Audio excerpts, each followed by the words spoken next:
नमस्कार मेरे प्यारे दोस्तों। तो आज के सेशन में आप सभी का स्वागत है। आज का सेशन हम लोग का हिस्ट्री, ठीक है ना, यानी कि इतिहास। इतिहास में भी हम लोग प्राग ऐतिहासिक काल के बारे में जानेंगे। किसके बारे में जानेंगे? तो प्राग ऐतिहासिक काल। प्राग ऐतिहासिक काल में क्या हुआ था, कब हुआ था, कैसे हुआ था, इन सभी घटनाओं को हम लोग देखेंगे। पहले ये बता दें हम आपको कि ये सेशन किन किन बच्चों के लिए महत्वपूर्ण होगा। तो जो भी बच्चे एसएससी, रेलवे, बिहार पुलिस और बिहार में जुड़े हुए अन्य कोई भी एग्ज़ाम जो ऑब्जेक्टिव टाइप होते हैं, उन सभी बच्चों के लिए आज का सेशन बहुत ही महत्वपूर्ण होगा। क्योंकि जो हम आज का टॉपिक लिए हुए हैं प्राग ऐतिहासिक काल, इससे जुड़े हुए जितने भी क्वेश्चन होते हैं, उन सभी क्वेश्चनों को, उन सभी टॉपिकों को हम लोग आज क्लियर करेंगे। तो आप सभी बच्चों को कहीं नहीं जाना है, इत्मीनान से एक कॉपी और एक पेन लेके बैठे रहना है। बड़े बारीकी से आपको समझ में आएगा, अच्छा लगेगा। जहां आप बोर हो रहे हो हमें बताना एक बार, ठीक है ना। हम कोशिश करेंगे कि आपको कहानियों के द्वारा समझाया जाए। तो चलिए शुरू करते हैं, देर नहीं करते हैं। पहले हम लोग ये जानेंगे कि इतिहास किसे कहते हैं, ठीक है ना। तो हम आपको बता दें, अतीत में घटे घटना जिसका एक निश्चित प्रमाण प्राप्त हो, उसे हम इतिहास कहते हैं। यानी बीते हुए दिनों में या बीते हुए समय में कोई घटना घटा है जिसका आपके पास फुल प्रूफ है कि यह घटना घटा है, तभी आप उसे इतिहास का हिस्सा समझोगे। अगर आपके पास कोई प्रूफ नहीं है तो आप उसे इतिहास का हिस्सा नहीं समझोगे, ठीक है। अब वो जो प्रूफ होगा किस रूप में होगा? तो या तो साहित्य रूप से होगा, यानी किसी पुस्तक, वेद, ग्रंथ में लिखा हुआ होगा, या तो कोई पुरातात्विक यानी पुराने अवशेष प्राप्त हुआ होगा। कोई भी पुराने अवशेष पत्थरों के रूप में या धातु के रूप में मिला है, तभी हम लोग समझेंगे कि यह इतिहास का हिस्सा है, ठीक है, अन्यथा नहीं समझेंगे। अब देखो, इतिहास का पिता हम लोग हीरोडोटस को कहते हैं। किसे कहते हैं? तो हीरोडोटस को। याद रखना इस बात को कि इतिहास का पिता किसे कहते हैं? तो हीरोडोटस को कहते हैं। भारतीय इतिहास को अध्ययन के दृष्टिकोण से हम लोग 3 भागों में बांटेंगे। कितने भागों में बांटेंगे? तो 3 भागों में बांटेंगे। पहला होगा प्राचीन इतिहास, दूसरा होगा मध्य इतिहास, तीसरा हमारा होगा आधुनिक इतिहास, ठीक है। अध्ययन के दृष्टिकोण से इतिहास को कितने भागों में बांटा जाएगा? तो 3 भागों में बांटा जाएगा। पहले का नाम होगा हमारा प्राचीन इतिहास, दूसरा क्या होगा? तो मध्य इतिहास, और तीसरा क्या होगा? तो आधुनिक इतिहास, ठीक है। फिर उसके बाद हम लोग चलेंगे कि प्राचीन इतिहास को भी हम लोग 3 भागों में बांट लेंगे। कितने भागों में बांट लेंगे छोटू? तो 3 भागों में बांट लेंगे। प्राग ऐतिहासिक काल, फिर दूसरा होगा अर्ध ऐतिहासिक काल, तीसरा होगा ऐतिहासिक काल। प्राग ऐतिहासिक काल किसे कहते हैं? तो वह समय जब मनुष्य ना ही लिखना जानता था और ना ही पढ़ना जानता था। उस टाइम को हम क्या कहेंगे? तो प्राग ऐतिहासिक काल। जब मनुष्य लिखना तो जानता था लेकिन पढ़ना नहीं जानता था, यानी आधा अधूरा उसे काम आ गया। लिखना सीख गया लेकिन पढ़ना नहीं सीखा, तो उसे अर्ध ऐतिहासिक काल बोलेंगे। और अगला क्या है? जब मनुष्य लिखना और पढ़ना दोनों सीख गया तो उसे ऐतिहासिक काल बोलेंगे। क्या बोलेंगे? तो ऐतिहासिक काल। जब मनुष्य लिखना और पढ़ना दोनों का दोनों सीख गया तो उस टाइम को क्या बोलेंगे? तो ऐतिहासिक काल बोलेंगे, ठीक है। चलो तो शुरू करते हैं आज का सेशन। हम लोग शुरू करते हैं इतिहास। तो अभी हम आपको बताएं, अतीत का अध्ययन इतिहास कहलाता है। अतीत का अध्ययन इतिहास कहलाता है जिसका एक निश्चित प्रमाण प्राप्त हो, ठीक है ना। निश्चित प्रमाण प्राप्त हो तभी हम समझेंगे कि यह इतिहास का हिस्सा है। और इतिहास का पिता किसे कहते हैं? तो हीरोडोटस को कहते हैं। इतिहास का पिता किसे कहते हैं? तो हीरोडोटस को कहते हैं। इस चीज को याद रखना है कि इतिहास का पिता किसे कहते हैं? तो हीरोडोटस को। अध्ययन के दृष्टिकोण से भारतीय इतिहास को कितने भागों में बांटा गया है? तो 3 भागों में बांटा गया है। कितने भागों में बांटा गया है छोटू, बताओ जल्दी से? तो 3 भागों में बांटा गया है। पहले का नाम क्या है? तो प्राचीन इतिहास, दूसरे का मध्य इतिहास और तीसरे का आधुनिक इतिहास। ठीक है, कितने भागों में बांटा गया है? तो 3 भागों में बांटा गया है। चलिए आगे चलते हैं हम लोग। एक बार ना इसे डायग्राम के रूप में हम लोग समझ लेते हैं कि कैसे कैसे बंटवारा हुआ है। जो हम आपको बताए हैं कि भारतीय इतिहास को 3 भागों में बांटा गया, प्राचीन इतिहास, मध्य इतिहास और आधुनिक इतिहास। फिर उसके बाद प्राचीन इतिहास को 3 भागों में बांटा गया, प्रागैतिहासिक काल, अर्ध ऐतिहासिक काल, फिर ऐतिहासिक काल। फिर प्रागैतिहासिक काल के अंतर्गत पाषाण युग को रखते हैं, यानी स्टोन एज को। फिर स्टोन एज को हम लोग 3 भागों में बांटते हैं। पहला होता है पूरा पाषाण काल, दूसरा होता है मध्य पाषाण काल और तीसरा होता है नव पाषाण काल। ठीक है, अर्ध ऐतिहासिक काल में सिंधु घाटी सभ्यता को रखा जाता है। तो इन चीज़ों को हम लोग डायग्राम के रूप में समझेंगे तो जल्दी समझ में आएगा। तो चलिए देखते हैं, यही हमारा डायग्राम है। ठीक है, क्या है तो देखिएगा यहाँ पे। भारतीय इतिहास को पहले कितने भागों में बांटा गया है? तो पहले 3 भागों में बांटा गया है, प्राचीन इतिहास, दूसरा है मध्य इतिहास और तीसरा हमारा है आधुनिक इतिहास। ठीक है, फिर प्राचीन इतिहास को कितने भागों में बांटा गया है? तो 3 भागों में बांटा गया है। पहला है हमारा यहाँ प्रागैतिहासिक काल, दूसरा है अर्ध ऐतिहासिक काल, फिर तीसरा है ऐतिहासिक काल। ठीक है, प्रागैतिहासिक काल जब मनुष्य ना ही लिखना जानता था और ना ही पढ़ना जानता था, उस टाइम को हम लोग प्रागैतिहासिक काल कहते हैं। जब मनुष्य लिखना तो सीख गया लेकिन पढ़ना नहीं सीखा, उसे अर्ध ऐतिहासिक काल। ठीक है, और जब दोनों का दोनों सीख गया, यानी लिखना भी सीख गया और पढ़ना भी सीख गया, उस टाइम पीरियड को हम लोग ऐतिहासिक काल बोलते हैं। ठीक है, फिर उसका देखिएगा, प्रागैतिहासिक काल में स्टोन एज को रखा जाता है, यानी पाषाण काल को, पाषाण युग को या बोलो पाषाण काल को रखा जाता है। पाषाण काल को कितने भागों में बांटा जाता है? तो 3 भागों में बांटा जाता है। पहले का नाम है पूरा पाषाण काल, पहले का नाम क्या है? तो पूरा पाषाण काल। दूसरे का नाम क्या होगा? तो मध्य पाषाण काल और तीसरे का क्या होगा? तो नव पाषाण काल। पाषाण काल को कितने भागों में बांटा गया है? तो 3 भागों में बांटा गया है। पहले का हमारा नाम हुआ पूरा पाषाण काल, दूसरे का नाम होगा मध्य पाषाण काल और तीसरे का नाम होगा नव पाषाण काल। ठीक है, और हम लोग इसी को कंप्लीट करेंगे प्रागैतिहासिक काल। आज के सेशन में हम प्रागैतिहासिक काल को पूरा कंप्लीट कर लेंगे, यानी पाषाण काल के बारे में, फिर पूरा पाषाण काल, मध्य पाषाण काल, फिर नव पाषाण काल। फिर नेक्स्ट सेशन में हम लोगों का अर्ध ऐतिहासिक काल। अर्ध ऐतिहासिक काल के अंतर्गत किसको रखा जाता है? तो सिंधु घाटी सभ्यता को रखा जाता है, जो कि अगले सेशन में हम लोग कंप्लीट करेंगे। ठीक है, तो चलिए शुरू करते हैं मनुष्य से, कि मनुष्य की उत्पत्ति कहाँ से हुई थी? तो मनुष्य की उत्पत्ति अफ्रीका महादेश से हुई थी। कहाँ से हुई थी छोटू? तो अफ्रीका महादेश से मनुष्य की उत्पत्ति हुई थी, लेकिन सभ्यता का पालन एशिया महादेश को कहते हैं। इस चीज को आपको याद रखना है कि मनुष्य की जो उत्पत्ति हुई थी किस महादेश से हुई थी? तो अफ्रीका महादेश से हुई थी, लेकिन सभ्यता का पालन किस महादेश को कहते हैं? तो सभ्यता का पालन हम एशिया महादेश को कहते हैं। किसे कहते हैं? तो एशिया महादेश को हम लोग कह लेते हैं। चलिए इसी को देखेंगे हम लोग। प्राचीन इतिहास में कुछ चीज़ें जान लेते हैं कि मानव जाति का पालना अफ्रीका महादेश को कहते हैं, यानी मानव की उत्पत्ति बोलो या तो पालना बोलो, अफ्रीका महादेश को कहते हैं। जबकि सभ्यता का पालना किसे कहते हैं? तो एशिया महादेश को कहते हैं। ठीक है, चलिए इससे जुड़े हुए कुछ और भी यहाँ दिखाया गया है कि कैसे इंसान धीरे धीरे डेवलप किया है। ठीक है ना, कुछ यहाँ पुरातात्विक चीज़ों को भी दिखाया गया है कि पुराने समय में कैसे कैसे अवशेष प्राप्त हुए हैं। चलते हैं हम लोग प्रागैतिहासिक काल पे। अब किस पे चलते हैं? तो प्रागैतिहासिक काल कि आखिर प्रागैतिहासिक काल किसे कहते हैं। तो आपको पता होना चाहिए कि वह टाइम जब मनुष्य ना ही लिखना जानता था और ना ही पढ़ना जानता था, उस समय को हम क्या कहते हैं? तो प्रागैतिहासिक काल। इसके अंतर्गत हम लोग पाषाण काल को रखते हैं, पाषाण युग को, यानी स्टोन एज को। यही चीज लिखा हुआ है कि इतिहास का वह समय जिसमें मानव लिखना पढ़ना नहीं जानता था, लिखना और पढ़ना नहीं जानता था।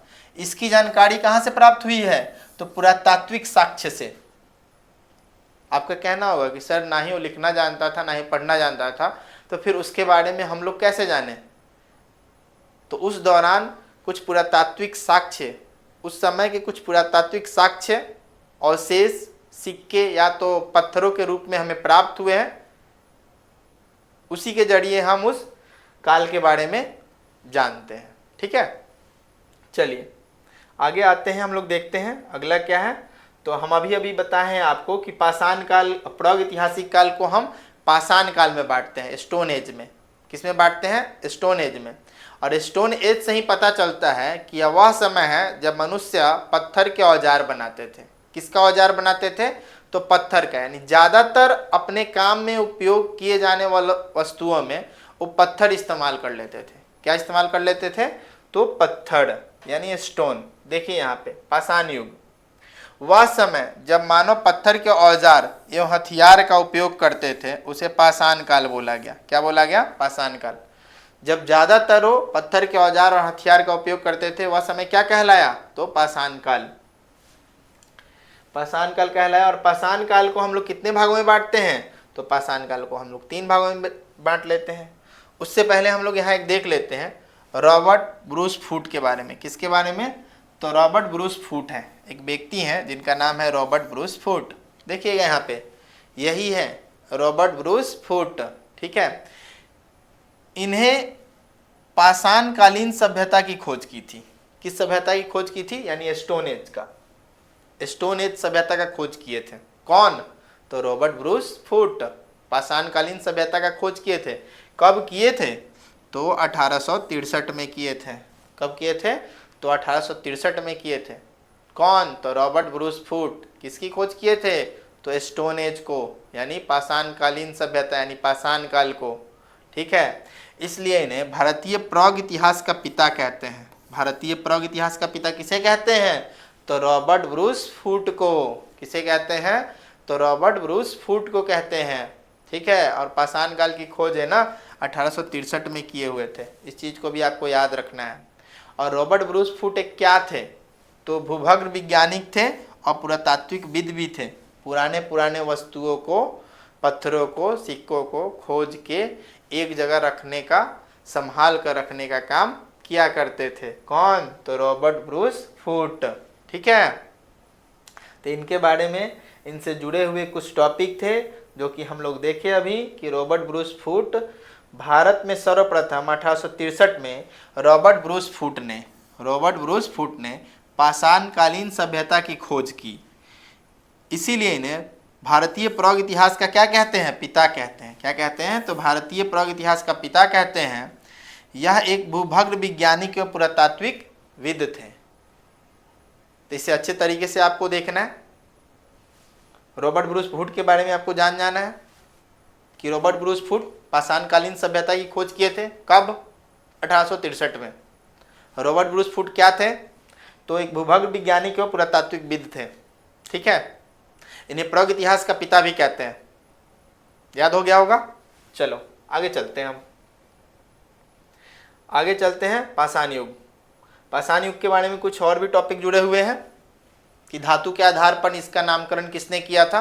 तो देखो, मिलने वाले धातु के आधार पर नामकरण, किसका नामकरण? तो पाषाण युग का क्रिश्चियन थॉमस ने किया था। किसने किया था? तो क्रिश्चियन थॉमस ने। जो इस दौरान मिले हुए थे धातु ना, कब? तो पाषाण युग में कुछ धातु भी मिले थे, उस धातु के आधार पर नामकरण क्रिश्चियन थॉमस ने किए हुए थे। कौन किए थे? तो क्रिश्चियन थॉमस। याद रखना है आपको। यहाँ एक संग्रहालय दिया हुआ है, इंदिरा गांधी मानव संग्रहालय। इसके बारे में हम लोग जानते हैं कि भारत का पुरातात्विक संग्रहालय है। कैसा संग्रहालय है? पुरातात्विक, यानी पुराने चीजों को इकट्ठा रखने का काम करती है। कौन? तो इंदिरा गांधी मानव संग्रहालय। और ये जो संग्रहालय है किसके अंतर्गत आता है? तो हमारा संस्कृत मंत्रालय के अधीन आता है। याद रखना है, इंदिरा गांधी मानव संग्रहालय किसके अंतर्गत आता है? तो संस्कृत मंत्रालय के अंतर्गत आता है।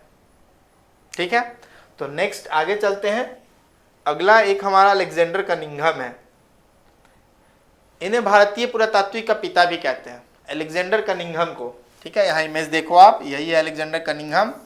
इन्हें क्या कहते हैं? तो भारतीय पुरातात्विक का पिता कहते हैं। भारतीय पुरातात्विक का पिता किसे कहते हैं?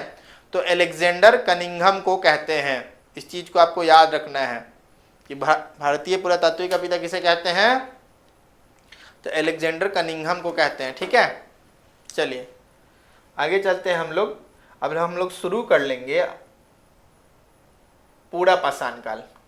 क्या शुरू करेंगे? तो पूरा पाषाण काल। याद रखना है कि पूरा पाषाण काल 20 लाख बीसी से लेकर 12,000 बीसी तक के समय में यह घटना घटा था। कौन? तो पूरा पाषाण काल। पूरा पाषाण काल में ही मनुष्य आग जलाना सीखा था। क्या करना सीखा था? तो पूरा पाषाण काल में ही मनुष्य आग जलाना सीखा हुआ था। जो मनुष्य थे आग जलाना कब सीखे हुए थे? तो पूरा पाषाण काल में ही सीखे हुए थे। और इस दौरान जो मनुष्य थे उनका मुख्य व्यवसाय बोला जाए, मुख्य कार्य जानवरों को मारना। किस लिए? तो अपना भोजन प्राप्त करने के लिए। वो जानवरों को, पशुओं को मार के अपना भोजन प्राप्त करते थे। तो मारने के लिए उन्हें औजार चाहिए, पत्थर के औजार चाहिए, वो भी मजबूत चाहिए ताकि अच्छे से मार सके। तो देखो, पहला तो ये जान गया आप कि आग जलाना सीख गया पूरा पाषाण काल में। दूसरा है इसने पत्थर से ही कुछ औजार बनाए, जैसे हैंड एक्सेस। ठीक है, क्या है? हैंड एक्सेस है,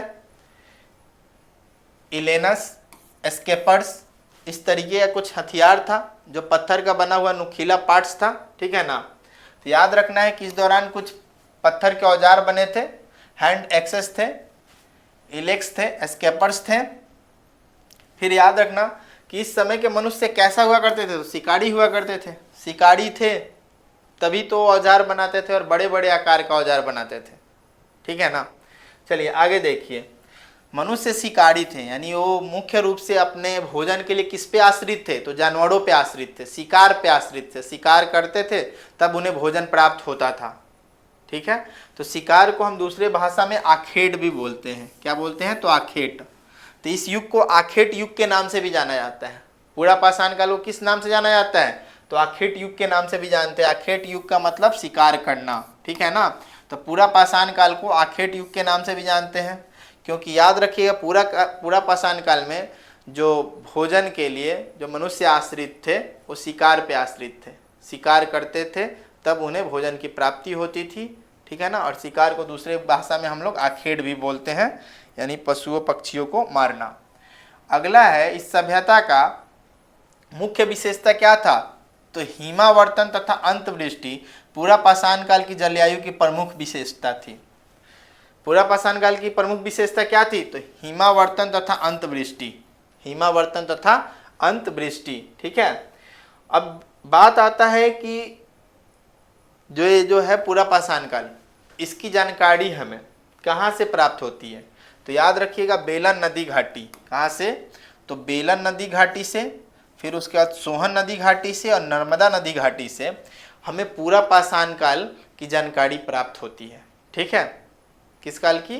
तो पूरा पाषाण काल की जानकारी प्राप्त कहाँ से होती है? तो बेलन नदी घाटी से, सोहन नदी घाटी से, नर्मदा नदी घाटी से। और इसके अलावा भी हमें कुछ जानकारी प्राप्त हुई है गुफा चित्रकारी से। किससे? तो गुफा चित्रकारी। और ये जो गुफा चित्रकारी है कहाँ किया गया है? तो भीमबेटका में। कहाँ पे किया गया है? तो भीमबेटका। और भीमबेटका है कहाँ पे? तो मध्य प्रदेश के अब्दुल्लागंज में। मध्य प्रदेश के अब्दुल्लागंज में। पहले आप बात याद रखो कि जो पूरा पाषाण काल की जानकारी है कहाँ कहाँ से प्राप्त होता है? तो बेलन नदी घाटी से, सोहन नदी घाटी से और नर्मदा नदी घाटी से। इसके अलावा कुछ गुफा चित्रकारी भी है। तो गुफा चित्रकारी कहाँ से प्राप्त हुआ है? तो भीमबेटका से। तो भीमबेटका कहाँ पे है? तो याद रखना है मध्य प्रदेश के अब्दुल्लागंज में। मध्य प्रदेश के अब्दुल्लागंज में। और रायसेन की पहाड़ी पर स्थित है। कहाँ पे स्थित है? तो रायसेन की पहाड़ी पे स्थित है। ठीक है, ये भी बोला जाता है कि पूरा पाषाण काल में शुतुरमुर्ग होने का प्रमाण मिला था। क्या चीज? तो शुतुरमुर्ग। शुतुरमुर्ग होने का प्रमाण मिला था। इस चीज को याद रखना है कि पूरा पाषाण काल में क्या मिला था? तो शुतुरमुर्ग का अवशेष प्राप्त हुआ था। ठीक है, और इस समय जो मनुष्य थे उन मनुष्य को हम नेग्रेटो जाति बोलते थे। क्या बोलते थे? तो नेग्रेटो जाति बोलते थे। नेग्रेटो जाति बोलते थे। यानी कि जो पूरा पाषाण काल में मनुष्य जो रहते थे वो किस जाति में रहते थे? तो नेग्रेटो जाति में रहते थे। इस चीज़ को आपको याद रखना है। और एक और चीज़ याद रखना है कि शुतुरमुर्ग का प्रमाण कहाँ से मिला है? तो हमें पूरा पाषाण काल से प्राप्त हुआ है शुतुरमुर्ग के अवशेष। ठीक है, अब नेक्स्ट हम लोग देखेंगे, अगला देखेंगे मध्य पाषाण काल। कौन सा देखेंगे? तो मध्य पाषाण काल।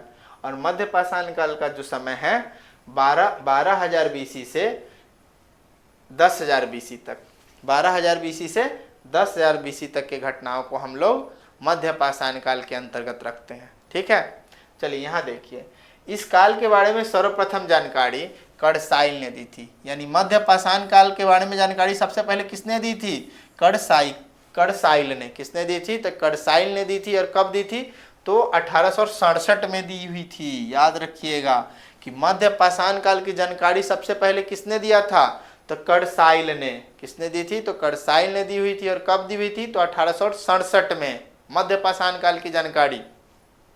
फिर उसके बाद है, इस काल में हथियारों का आकार छोटा हो गया।